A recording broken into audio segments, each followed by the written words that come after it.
Did you know Hal Jordan wasn't the first Green Lantern in DC Comics? In fact, the first Green Lantern technically wasn't a Green Lantern. Join me for day 14 in my Superhero Pride Month challenge, and let's talk nerdy about the Emerald War hero Alan Scott, also known as the Green Lantern.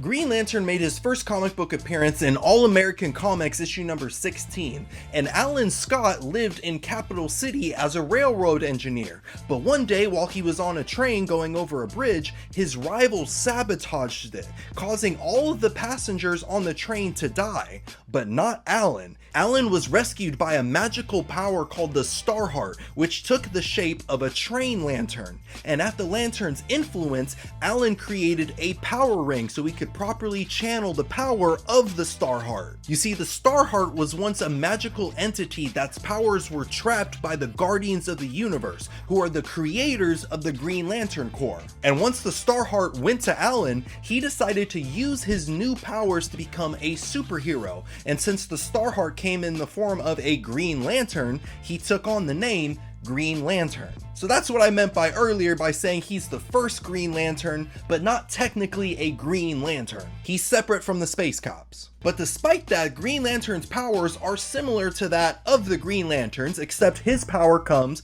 from the Starheart. And with the Starheart, he can create solid light constructs that he can use as weapons or tools. He can shoot energy blasts, create force fields, he can fly. He even has decelerated aging, which explains why a hero from the 1940s is still around today. And with these powers, Green Lantern left his job at the railroad and joined the Apex Broadcasting Company. That way he can get news on crime firsthand. He would eventually go on to become a founding member of the superhero team, the Justice Society of America, and he would go overseas to fight in World War II. And later on, he would become the head of the superhero spy organization, Checkmate. And then through multiversal time travel superhero shenanigans, he would fight side by side with the Justice League against universal threats. But now let's talk about the Green Lantern's love life, because I love love and I love to talk about it. Now, the Alan Scott Green Lantern just recently came out as gay in the comics, because in the past he had relationships and marriages with women such as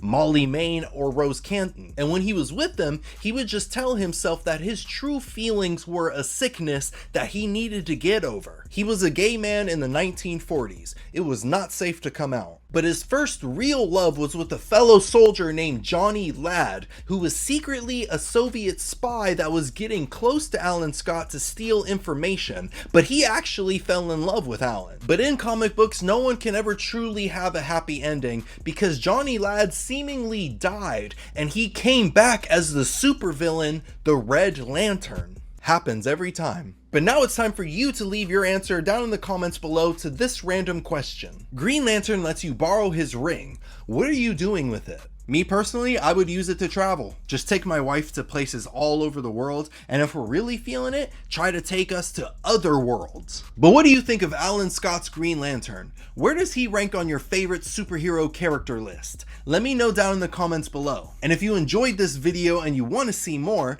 go ahead and hit the like button, and then be on the lookout for tomorrow's video where I talk about the God of Strength, Hercules. And if you missed yesterday's video where I talked about America Chavez, go ahead and click on the box right here, and I'll see you in a bit.